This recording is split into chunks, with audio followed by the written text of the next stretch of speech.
On an ordinary afternoon, inside a grand courthouse buzzing with activity, a judge took his seat, preparing for another routine case. He had seen countless defendants come and go, many of whom, in his mind, fit a certain narrative. When the next case was called, a tall, well-dressed black man approached the defendant's podium. His suit was crisp, his posture straight, and his expression unreadable. The judge barely glanced at him before making up his mind about the case. In his eyes, this was just another man who probably thought he could talk his way out of the situation. But today, the judge had no patience for excuses. The charge was minor, an alleged traffic violation that should have been nothing more than a quick decision, possibly even dismissed under normal circumstances. But something about the defendant's presence irked the judge. Maybe it was the confidence with which he held himself, the way he looked him directly in the eye without fear. It was subtle, but the judge felt challenged. Without asking many questions, he decided to make an example out of him. He smirked slightly before announcing the fine, a ridiculous amount that seemed completely out of proportion to the charge. The courtroom murmured, a few people exchanging surprised glances. Even the court clerk hesitated, as if wondering whether she had heard correctly. The defendant, however, didn't flinch. He simply inhaled deeply, then let out a slow, measured breath. His expression remained calm, but his eyes darkened with something unreadable. The judge expected anger, maybe even a desperate plea. Instead, the man smiled, not out of amusement, but something else, something unsettling. "Your Honor," he said, his voice smooth and deliberate. "Are you absolutely certain about your ruling?" His tone was respectful, but carried an unmistakable weight, one that sent a ripple of unease through the room. The judge bristled at the question, his pride pricked. "Are you questioning my judgment?" he snapped. The defendant didn't waver. "No, Your Honor. I'm simply giving you an opportunity to reconsider before this takes a turn you may not expect." A tense silence settled over the courtroom. The judge's irritation flared. He had been on the bench for years, and no one had ever dared speak to him this way. He leaned forward, his fingers tightening around his gavel. "I don't need to reconsider anything," he said, his voice cold. "Pay the fine or take it up with the appeals court. Case closed." He raised his gavel, ready to make it official. But before he could bring it down, the man calmly reached into his pocket and pulled out a small black leather wallet. He flipped it open, revealing a gleaming gold badge. The courtroom collectively held its breath. The judge's expression froze as he read the words engraved on it. ***, United States Federal Prosecutor ***. For the first time that day, the judge hesitated. His pulse quickened, though he tried to mask it. The air in the room changed, the power dynamic shifting in an instant. The defendant, no, the prosecutor, tilted his head slightly, watching the judge's reaction with sharp, assessing eyes. "Now, Your Honor," he said, his voice as steady as before, "would you still like to stand by your decision?" The judge's throat went dry. His fingers trembled slightly as he lowered the gavel. He had made a mistake. A very, very big mistake. The judge's face paled as he stared at the badge. His mind raced, trying to process what had just happened. This man, the one he had just fined so arrogantly, wasn't just another defendant. He wasn't someone who would walk away quietly, muttering complaints under his breath. He was a federal prosecutor, someone with power, influence, and the ability to turn this entire situation against him. The courtroom remained deathly silent, every eye locked on the judge, waiting to see his next move. For a moment, the judge considered doubling down, pretending that nothing had changed. After all, he was the one in charge of the courtroom. His word was law in this space. But something about the prosecutor's calm expression made him hesitate. There was no desperation in his eyes, no sign of someone trying to beg his way out of trouble. Instead, there was patience, an unsettling, quiet confidence that made it clear he wasn't afraid. The prosecutor slowly closed the badge wallet and slipped it back into his pocket, never breaking eye contact. Then he folded his hands in front of him, as if inviting the judge to continue. "I'd like to make sure I understand, Your Honor," he said, his voice even. "You've decided to impose a fine on me, despite knowing that the evidence in this case is flimsy at best." His words were polite, but there was an unmistakable challenge behind them. The judge cleared his throat, forcing himself to regain composure. "The law applies to everyone," he said, his voice slightly unsteady, regardless of their profession. A small smile flickered at the corner of the prosecutor's lips. "I completely agree," he said, "which is why I make it my job to ensure that justice is carried out fairly, without bias or personal judgment clouding the law." He let the words hang in the air, watching as the judge shifted uncomfortably. The murmurs in the courtroom grew louder. People were catching on. Some of the reporters in the back had begun taking notes, and one had even raised his phone, discreetly recording. This was no longer just a routine case. It was turning into something much bigger. The judge's grip tightened on the gavel. He could feel the weight of the room pressing down on him. His authority was being questioned in front of an audience, and the last thing he wanted was to appear weak. But at the same time, he knew this was dangerous territory. A federal prosecutor had the ability to dig into his record, to scrutinize every case he had ever ruled on. If there was even a hint of impropriety in his past decisions, this man would find it. The prosecutor watched him closely, studying every twitch of his expression. "Tell me, Your Honor," he continued, "would you like to explain why, out of all the cases you've handled today, mine was the one you chose to issue the highest fine for?" His tone was light, almost casual, but the message was clear. He wasn't just asking for clarification. He was giving the judge a chance to justify himself before things escalated further. The judge's lips pressed into a thin line. His mind scrambled for a response, something that would make this go away. "The fine was based on court precedent," he said stiffly. "It has nothing to do with you personally." The prosecutor gave a slow nod, as if considering his words. "I see," he said. "In that case, I'd like to request the court records for similar violations under your rulings. Let's compare how other cases were handled." He glanced over at the clerk's desk. "That information is public record, correct?" The clerk looked panicked, unsure of whether she should respond. She flicked her eyes toward the judge, silently asking for guidance. The judge clenched his jaw. He could feel the walls closing in. If this prosecutor went through with that request, it would open a door that couldn't be shut. There would be questions, investigations, a history of decisions would be laid bare, and if there were any patterns, especially ones that suggested bias, it would be more than just this one case under scrutiny. The room was suffocating now. The judge could sense the prosecutor wasn't bluffing. He wasn't making empty threats or trying to get out of a fine. He was setting the stage for something much bigger. And then, as if to make matters worse, a voice rang out from the back of the courtroom. "Excuse me, Your Honor," one of the reporters called. "Would you mind clarifying the reasoning behind this fine for the record? I'd like to ensure we're reporting it accurately." A few other reporters perked up, cameras now fully visible. The tension in the air thickened. The judge swallowed hard.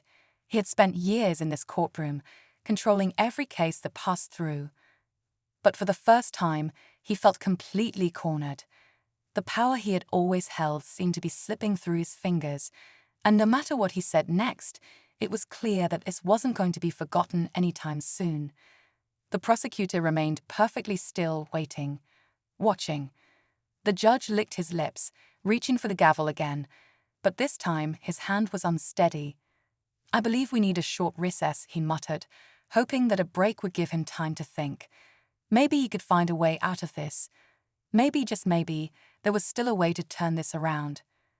But the look in the prosecutor's eyes told him otherwise. This wasn't going to end on his terms. Not today. The judge's decision to call a recess only fueled the tension in the courtroom. As soon as he slammed the gavel down and hurried out of his seat, whispers broke out among the spectators. The reporters exchanged glances, some quickly typing notes into their phones, while others murmured into their microphones, quietly summarizing what had just unfolded. The prosecutor remained calm, adjusting his suit as he turned toward the clerk's desk. His expression never wavered, but there was a sharp awareness in his eyes. He knew this wasn't over, not by a long shot. The courtroom emptied slowly, but not everyone left. A few legal interns lingered near the back, their curiosity piqued by what they had just witnessed. Among them was a young woman named Lisa, a law student who had been following cases in this courtroom for months. She had noticed the judge's rulings before, subtle patterns that always seemed to favor one side over another. But today, for the first time, someone had challenged it in a way that couldn't be ignored. She glanced at the prosecutor, who was now speaking with one of his colleagues near the bench. He had handled the situation with such composure, never raising his voice, never showing frustration. That kind of restraint was rare, especially in cases like this. Lisa wanted to know more. Who was this man, and what had led him to this moment? Meanwhile, in the judge's chambers, tension filled the air. The judge paced back and forth, his mind racing. He could feel the walls closing in. He had always been careful, making sure his rulings had just enough legal backing to avoid serious scrutiny. But this was different. A federal prosecutor wasn't just some everyday attorney. He had resources, connections, and most importantly, influence. If he decided to dig into past cases, the judge knew he could be in real trouble. His clerk, a nervous man in his late 50s, shifted uncomfortably in the chair across from him. "Your Honor," he said cautiously, "this could escalate quickly. If the prosecutor requests records from previous cases, the media will pick up on it. We should consider damage control before it gets worse." The judge shot him a glare. "And what do you suggest?" he snapped. "That I admit to wrongdoing. That I overturn my own ruling in front of an entire courtroom." His voice was sharp, but there was an underlying desperation in it. The clerk hesitated. "Perhaps a compromise," he suggested. "Reduce the fine, cite new evidence, something that makes it seem like an oversight rather than bias." The judge clenched his jaw. It was a risk, but was it better than outright defiance? He couldn't decide. Back in the hallway, the prosecutor stood by a window, taking a deep breath. He had dealt with difficult judges before, but this one was different. There was a pattern in his rulings, a tendency to push certain defendants harder than others. This case had given him an opening, a way to expose something larger. But he also knew that judges didn't go down easily. This one would fight back. As he considered his next move, a voice interrupted his thoughts. "Excuse me, sir." He turned to see Lisa standing nearby, her notepad in hand. She hesitated before continuing. "I couldn't help but notice how you handled yourself back there," she said. "I'm a law student, and I've been following cases in this courtroom for a while. This isn't the first time I've seen something like this happen." The prosecutor studied her for a moment. "You've seen similar rulings?" he asked. Lisa nodded. "Yes. I've been reviewing case files as part of my studies. I've noticed a pattern: disproportionate rulings, harsher fines, longer sentences for certain defendants. I think if someone looked into past cases, they'd find something worth questioning." The prosecutor's expression remained neutral, but inside, his mind was working quickly. If this student had already picked up on it, there was no telling how many others had. He had to act fast. A few minutes later, the judge returned to the courtroom, his face tense but composed. He took his seat, adjusting his robe before picking up the gavel. The courtroom settled. "I have reviewed the matter during the recess," he announced. "Upon further reflection, I have decided to reconsider the fine in this case." His voice was controlled, but there was a forced quality to it. "While I stand by my decision to enforce court penalties, I believe a lesser fine would be more appropriate." There was a pause. The prosecutor remained seated, his expression unreadable. The reporters took notes. The spectators exchanged knowing looks. It was a small victory, but not the end. The prosecutor knew this wasn't just about one fine. It was about a pattern of decisions that needed to be brought into the light.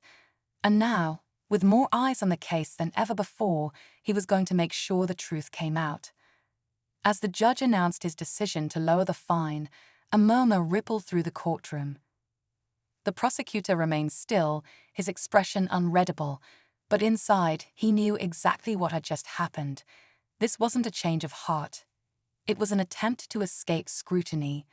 The judge was trying to backpedal just enough to avoid further questioning, but it was too late for that. The damage had already been done. The media had taken notice. The audience had seen the hesitation in his voice. And most importantly, the prosecutor wasn't about to let this moment slip away. Lisa, still seated in the gallery, quickly scribbled notes. Her heart pounded in her chest. She had suspected something for months, but now she was witnessing it unfold in real time. The judge had cracked under pressure, and that meant there was more to uncover. She wasn't the only one thinking that. Reporters whispered among themselves, and a few had already left the room, no doubt rushing to file their stories. The prosecutor stood slowly, adjusting his suit before speaking.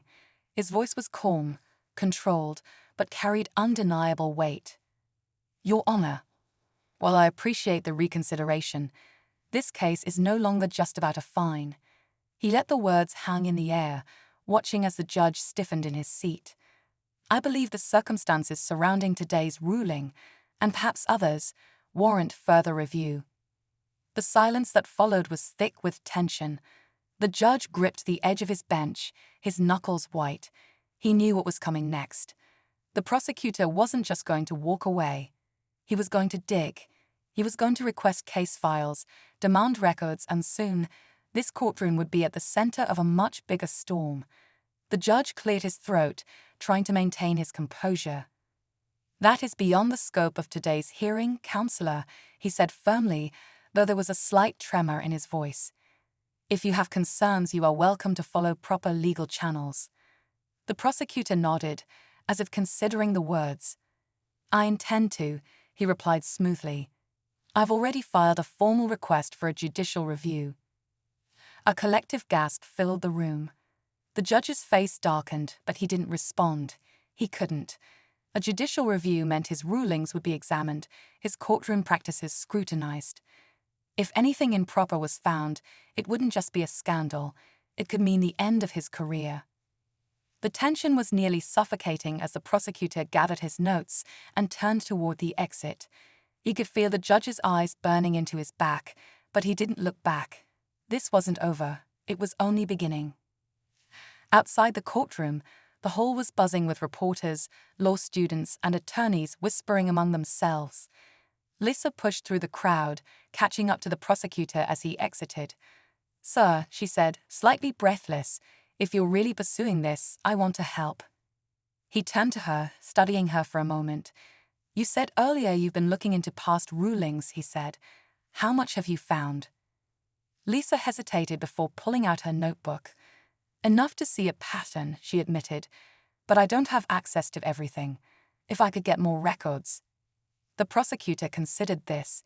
He had already intended to dig deeper, but having someone else who had been studying the judge's history could be useful. More than that, it could be the key to proving that today's events weren't an isolated incident. Before he could respond, his phone buzzed. He glanced down at the screen, his expression tightening. It was a message from one of his colleagues at the district attorney's office. ***, you're making waves. The higher-ups are watching. Be careful. ***. He exhaled slowly. He knew the risks, but he also knew what was at stake. Lisa saw the look on his face and frowned. Is everything okay? The prosecutor met her gaze. It will be, he said, but we need to move fast. Unbeknownst to them, in the judge's chambers, the atmosphere was equally tense. The judge paced furiously, his clerk watching nervously from the other side of the desk. This can't happen, the judge muttered. He's trying to destroy me. The clerk hesitated before speaking. If there's nothing to hide, a review shouldn't be a problem. The judge shot him a cold glare. Don't be naive. He's looking for anything he can use against me. He ran a hand through his graying hair, mind racing. I need to get ahead of this. His gaze fell on the stack of case files on his desk. He had been in this courtroom for years. He had made powerful friends. people who didn't want their names dragged into a controversy. He needed a way out, and fast. Meanwhile, as the prosecutor walked toward the courthouse steps, a new thought crept into his mind. He had focused entirely on the judge, but what if his corruption ran deeper? What if there were others involved, higher powers who had been protecting him all this time? The real battle was only beginning. As the prosecutor stepped out onto the courthouse steps, the weight of what he had just set in motion pressed heavily on his shoulders. The murmurs of reporters filled the air, cameras flashing as they tried to catch any expression on his face that might hint at what was coming next. Lissa walked beside him, flipping through her notebook, but she could tell his mind was elsewhere. She had seen this look before, the look of someone connecting the dots, realizing that the situation was far bigger than it first appeared. Just as they reached the bottom of the steps, his phone buzzed again. Another message, this time from a number he didn't recognize. Asterisk, asterisk, back off. This goes higher than you think.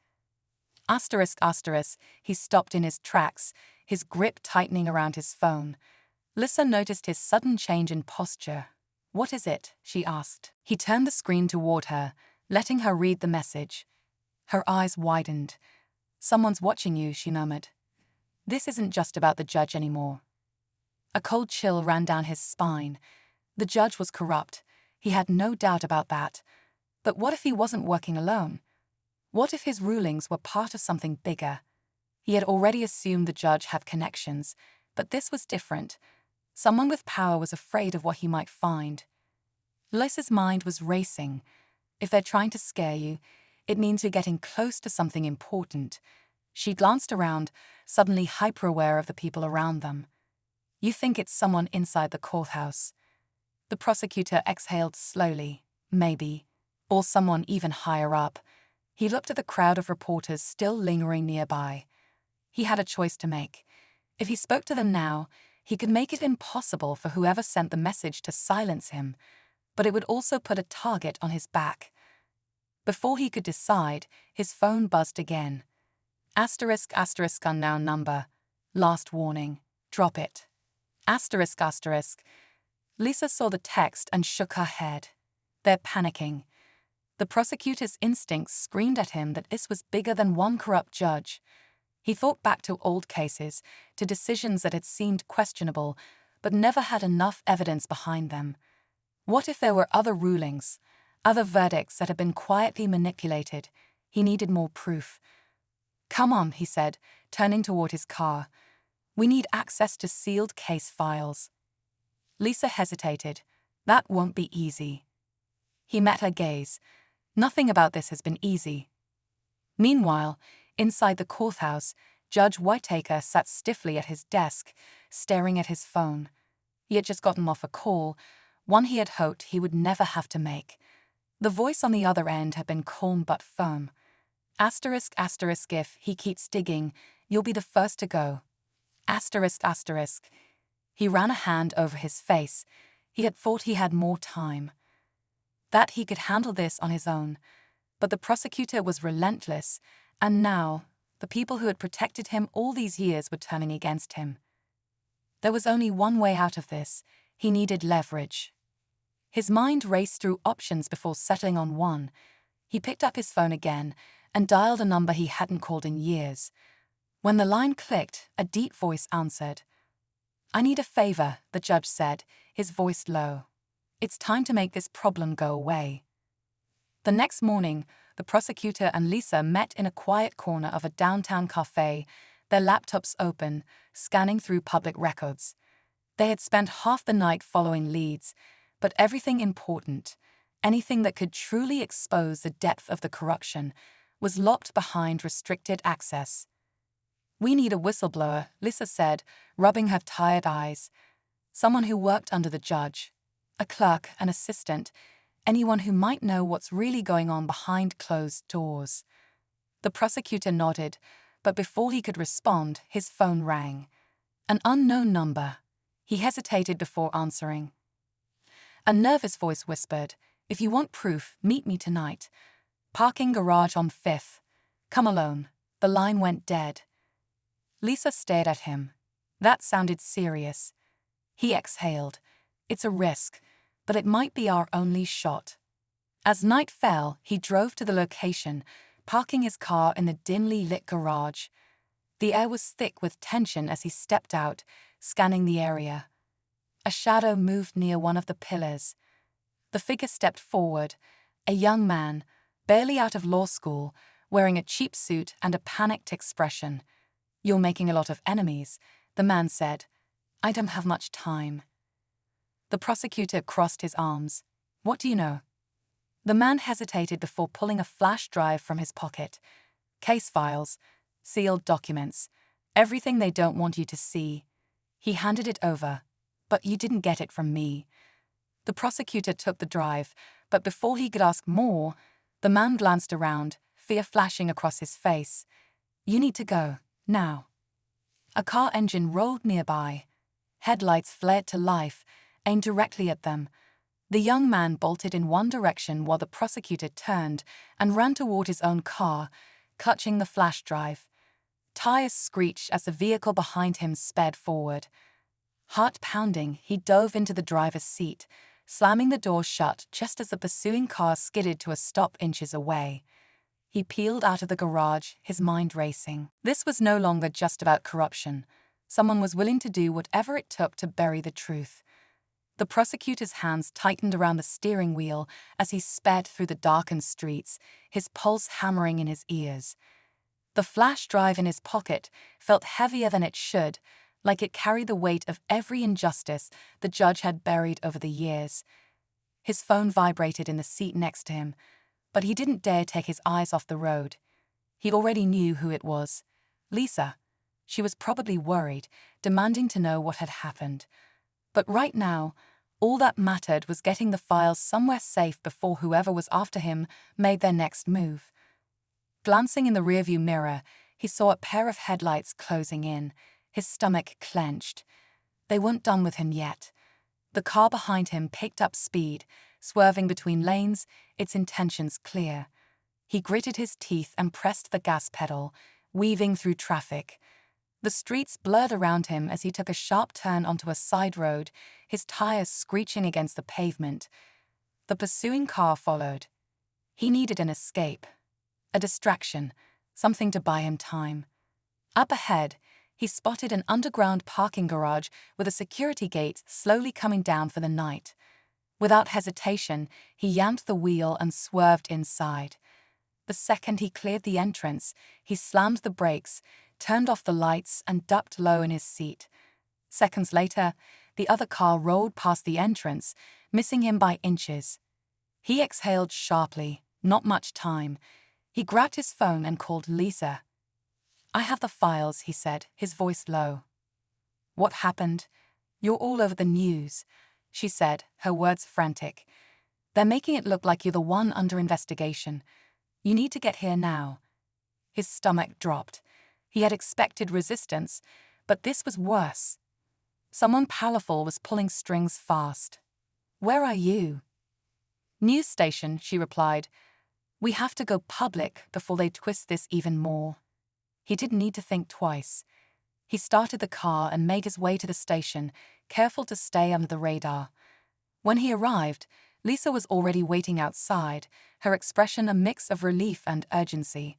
She ushered him in through a side entrance, where a trusted journalist was setting up for a breaking news report. The prosecutor handed over the flash drive. "This has sealed court records, cases that were tampered with, payments made to the judge. It's all here." The journalist plugged it in and scanned the contents. His eyes widened. This is enough to bring down half the people in that courthouse." Lisa crossed her arms. "Then let's make sure the whole world knows." Within minutes, the station went live. The prosecutor sat across from the anchor as the documents were displayed on the screen. As they spoke, viewers watched real-time evidence of corruption unraveling, cases of innocent people being fined or imprisoned, verdicts being sold to the highest bidder. The judge's signature was on every document. But just as the story reached its peak, the power in the building flickered. The screen behind them glitched. Lisa's phone vibrated with an urgent message. Asterisk asterisk, they are coming. Asterisk asterisk. The prosecutor's mind raced. Whoever was behind, this wasn't going down without a fight. And then the final twist. The journalist, who had seemed eager moments ago, suddenly straightened. His voice changed. "We're getting breaking news," he said, looking directly into the camera. "Authorities have issued a warrant for the prosecutor's arrest." The prosecutor's blood ran cold. Lisa gasped. The screen cut to a statement from a high-ranking official, someone neither of them had anticipated. A name he had never suspected. The District Attorney himself. The very man who had sworn to uphold justice was now leading the charge against him. "This just got a lot bigger," Lisa whispered. The prosecutor knew one thing for sure. He wasn't just fighting a corrupt judge anymore. He was up against an entire system willing to destroy him to protect itself, and they weren't going to stop. But neither was he. The prosecutor sat frozen in his chair, his mind racing as the news broadcast continued. The very system he had worked to uphold had turned against him, branding him the criminal instead of the corrupt officials he had exposed. Lisa's grip on his arm tightened, her eyes darting between him and the television screen, as if trying to make sense of how quickly everything had escalated. The journalist who had just been his ally moments ago now looked conflicted, as though he had received orders beyond his control. The camera was still rolling. The world was watching. He had to think fast. He leaned forward, locking eyes with the journalist. "If you turn me over to them, you're letting them win," he said, his voice steady but urgent. "Everything I uncovered is real. Those files don't lie. If they silence me, how many more innocent people will suffer?" The journalist hesitated. For a moment, the tension in the room was unbearable. Then, instead of cutting the segment, he made a choice, a risky one. He turned back to the camera and continued reading from the documents. The prosecutor felt his chest tighten. The truth was still getting out. They had a chance. But then, the pounding on the station's doors started. Authorities had arrived.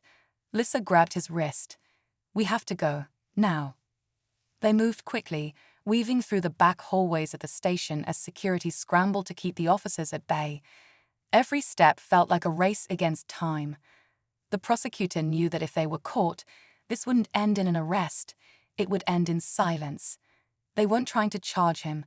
They were trying to erase him. Outside, the night air was sharp and cold as they ducked into a car waiting in the alley.